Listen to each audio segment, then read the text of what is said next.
Değerli arkadaşlar, İlk Bakış TV ekranlarına hoş geldiniz. Bugün 9 Mart 2026 Pazartesi. Orta Doğu ve Türkiye sınır hattında tansiyonun en üst seviyeye ulaştığı, diplomatik ve askeri dengelerin sarsıldığı bir günden aslında sizlere bu haberleri aktaracağız. Gaziantep semalarındaki füze imhasından ABD'nin Türkiye'deki diplomatik personeline yönelik aldığı şok tahliye kararına, Trump'ın Kürt liderlerle yaptığı kritik görüşmeden İran rejiminin 47 yıl sonra bir ilk olan diyalog çağrısına kadar tüm sıcak gelişmeleri İlk Bakış TV'den sizlere aktaracağız. Öncelikle Gaziantep'te yaşanan acil durum aslında acil durumda net olarak acil durum diyebiliriz. Gaziantep'te yaşanan bu gelişmeyi Milli Savunma Bakanlığı tarafından direkt olarak açıklama yapıldı. Günün ilk ve sıcak haberi sınır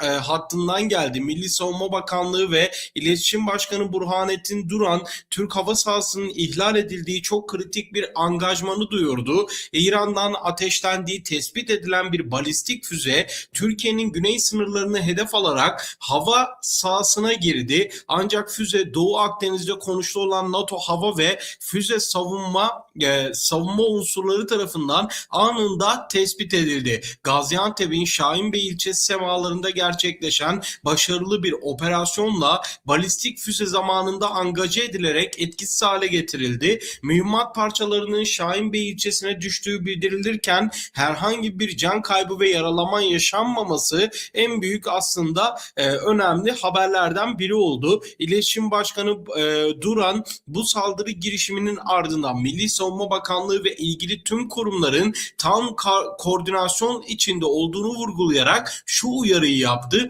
İran başta olmak üzere tüm taraflara bölgesel güvenliği riske atan ve sivilleri tehlikeye sokabilecek eylemlerden uzak durmaları yönündeki uyarımızı yeniliyoruz. Türkiye hava sahası ve sınır güvenliğinin korunması konusundaki iradenin en üst seviyede olduğunu bu operasyonla bir kez daha dünyaya göstermiş oldu dedi ve İran'a bu şekilde bir uyarı mesajı gönderildi.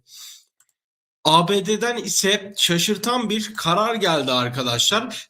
Füze krizinin hemen ardından Washington hattında hareketli saatler yaşandı. ABD yönetimi Türkiye'deki diplomatik personeli ve Amerikan vatandaşları için çok yüksek risk içeren yeni bir güvenlik kararı aldı. ABD Dışişleri Bakanlığı Adana Konsolosluğu'nda görevli personel ile ailelerin şehri ivedilikle terk etmesi yönünde talimat verdi. Stratejik öneme sahip İncirlik hava üssüne yakınlığıyla bilinen Adana'daki bu çekilme bölgede artan güvenlik riskleri ve olası bir silahlı çatışma ihtimaline dayandırılıyor. Reuters'ın geçtiği bilgilere göre Amerikan vatandaşları içinde Türkiye'nin Güneydoğu illerini kapsayan yeni bir seyahat uyarısı yayımlandı. Bölgede bulunan ABD vatandaşlarına derhal ayrılın tavsiyesinde bulunurken kararın gerekçesi olarak bölgedeki istikrarsızlık ve keyfi gözaltı riskleri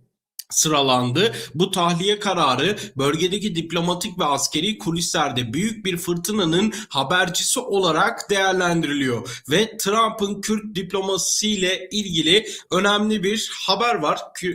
Trump'ın Kürt diplomasisi başlığı adı altında aslında en kapsamlı konu da bu videonun aynı zamanda. Özellikle Kürtlerle ilgili önemli gelişmelerin yaşandığı bu günlerde Kürtlerin ABD Başkanı Donald Trump'a, daha doğrusu ABD'ye 3 şartı olduğu bildirildi. Yani yapılan haberde iddia ediliyor. ABD Başkanı Trump ile Kürt liderler arasındaki telefon diplomasisi, Trump İranlı Kürt lider Mustafa Hicri ile yaptığı görüşmede İran rejimine karşı geniş çaplı bir kara savaşı olasılığını masaya yatırdı. Ancak bu noktada Kürt tarafı Trump'a henüz netleşmemiş 3 kritik vizyon ve şart sundu. Birinci şart, Amerika Birleşik Devletleri'nin bu savaşı nasıl bitirmeyi planladığı soruldu. Hedef rejim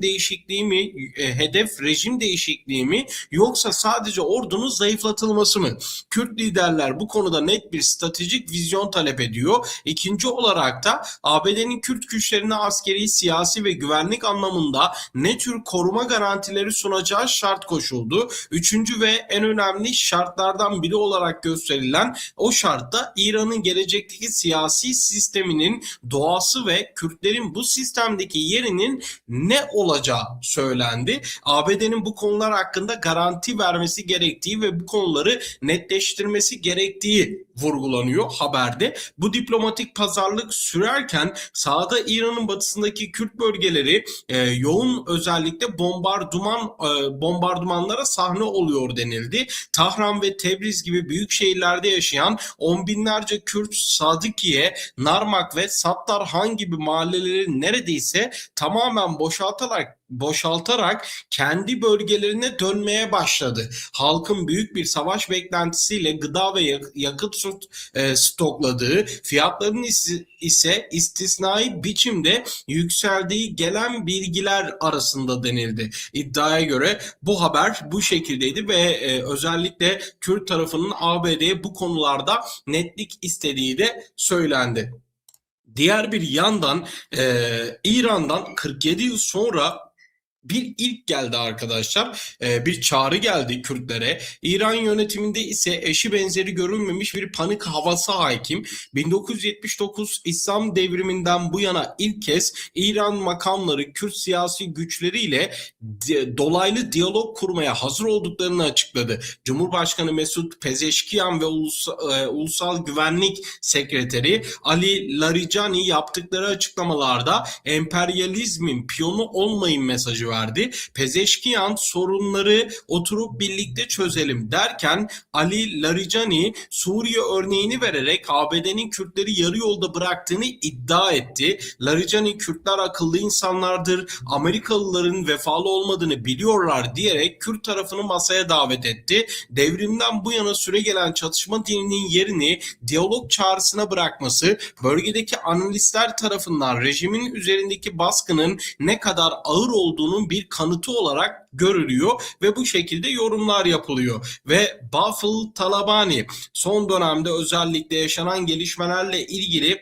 bir açıklama yayınladı ve bazı uyarılarda bulundu. Son haberimiz aslında İran Federal Kürdistan bölgesinden. YNK Genel Başkanı Bafıl Talabani bölgeye yönelik artan saldırılar üzerine Bağdat hükümetine yönelik çok sert bir mesaj yayınladı. Talabani bölgenin zor bir dönemden geçtiğini belirterek saldırılardan sorumlu olduğunu iddia ettikleri grupların isimlerini Bağdat'a ilettiklerini açıkladı. Talabani mesajında Bağdat'taki dostlarımızın gerekli adımlarını atmasını bekliyoruz. Ancak bu adımlar atılmazsa kendi yöntemlerimizle müdahale etmek zorunda kalabiliriz diyerek açık bir ultimatom verdi. Bu çıkış bölgedeki gerilimin sadece İran ve ABD arasında değil, yerel aktörler arasında da patlama noktasına geldiğini gösteriyor.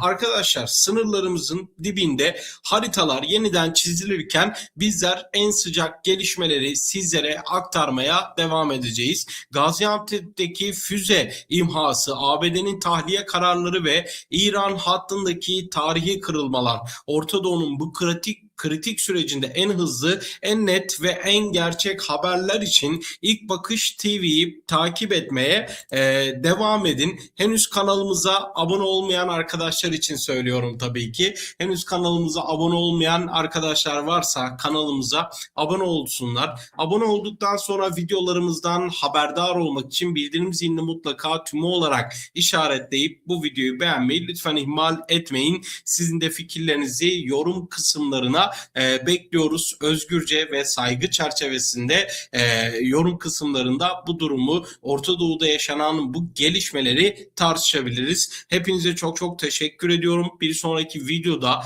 veya canlı yayında görüşmek dileğiyle. Hoşça kalın.